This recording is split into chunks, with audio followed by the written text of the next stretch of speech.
toujours l'esprit, un peu ce que disait Gérard Sido, c'est que le groupe est toujours plus fort que le plus fort du groupe. C'est-à-dire que beaucoup de travaux sur l'agroécologie ont été menés en partenariat avec des agriculteurs locaux.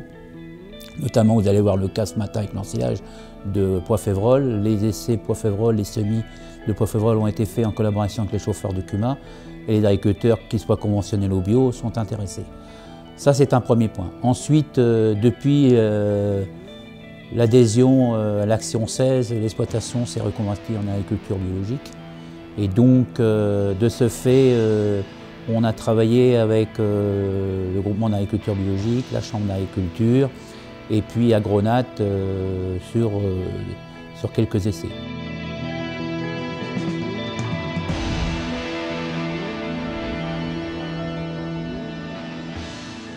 Ecophyto Action 16 a permis à l'établissement un rapprochement avec le monde professionnel, les agriculteurs notamment, a permis également d'organiser des réunions techniques avec des groupes d'agriculteurs autour de problématiques techniques bien spécifiques, et aussi il nous a permis aussi d'avoir les supports nécessaires pour organiser un séminaire agroécologie à l'intention toujours des agriculteurs et aussi des élèves de l'enseignement agricole Banan.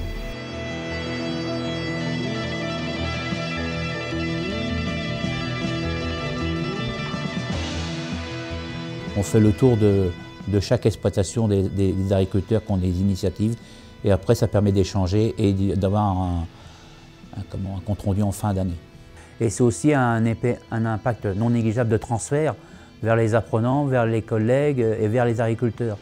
Parce qu'il faut aussi réfléchir à quelle sera l'évolution de l'agriculture demain pour répondre aux enjeux sociétaux.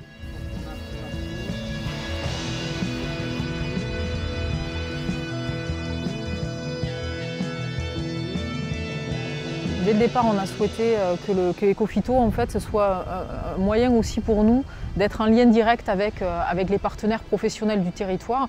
Donc ça s'est traduit aussi par la mise en place d'essais au service, au départ, du réseau Défi Ferme Lauragais mené par la Chambre d'agriculture de Haute-Garonne.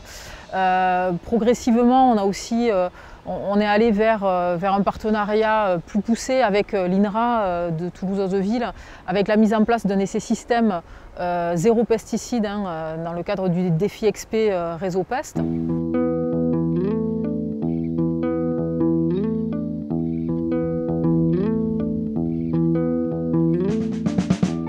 Et puis globalement, en fait, ce qu'on met en place sur l'exploitation avec les étudiants, c'est un moyen pour nous aussi d'échanger avec les agriculteurs du territoire, puisque chaque année, en fait, au moins une fois par an, en fait, sur l'exploitation, on a des visites, des échanges, des démonstrations qui sont organisées avec comme support justement les actions et les essais mis en place dans le cadre d'Ecophyto.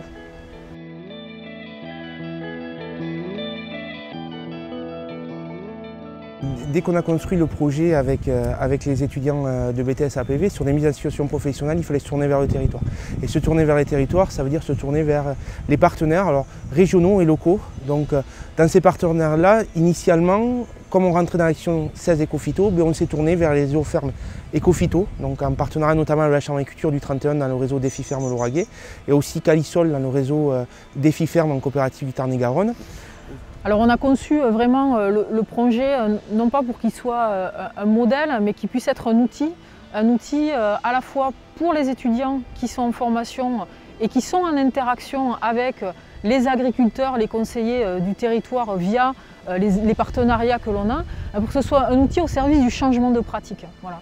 Donc pas donner des solutions en fait, mais déjà de les mettre dans une situation de questionnement et de recherche de solutions, ou en tout cas de nouvelles possibilités. Voilà. Donc l'exploitation aujourd'hui, elle a ce rôle-là en fait, qui est justement d'ouvrir un petit peu les perspectives, de ne pas donner de solutions, mais d'amener vers un questionnement qui a pour objectif aussi d'aller vers la facilitation du changement en fait.